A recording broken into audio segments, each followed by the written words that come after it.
All right, everybody. So in our local and global extrema review here, just remembering a few things as we are working through our examples. So starting off here, it is the lowest of the points around it. So we could say that this is a local min.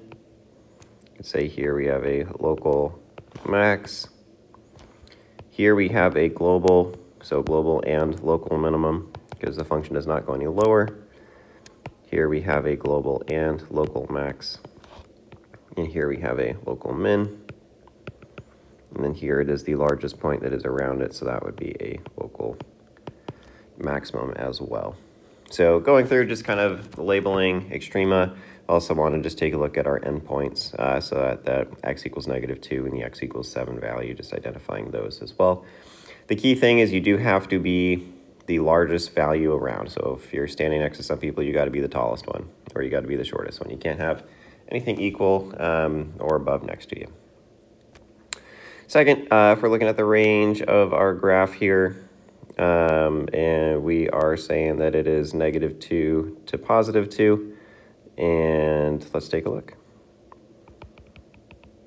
So here, -2 all the way up to +2. And they are actually correct here. So this is our range, so they are correct. So a bit of a trick question here.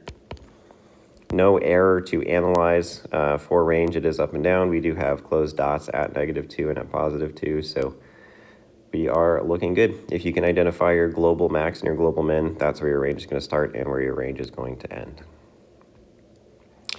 For our third example here, so local max, we're going to have a global and local min.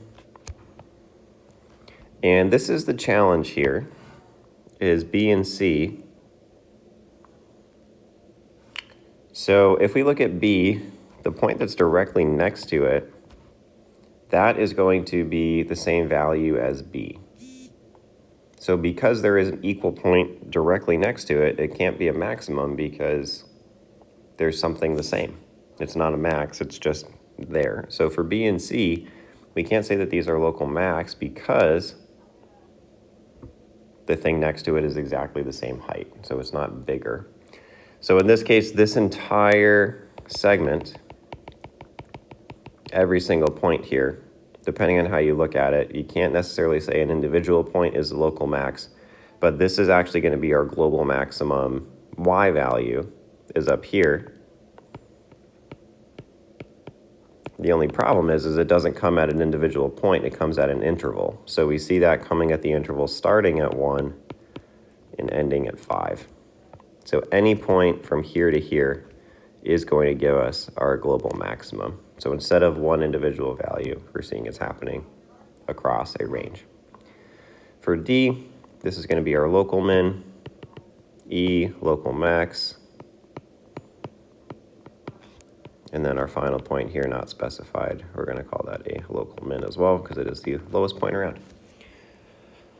So a couple of trick questions here. That global max range for number 3, and then the second thing that you're going to want to think about is explaining why someone's incorrect. So sometimes they might just be correct, but also on the skill assessment, you might have to think about this one a little bit more in depth and have some real answers there for mistakes that are made. So hopefully this review helps.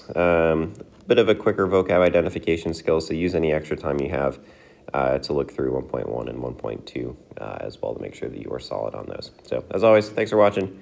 You are ready for your skill check if you're feeling good.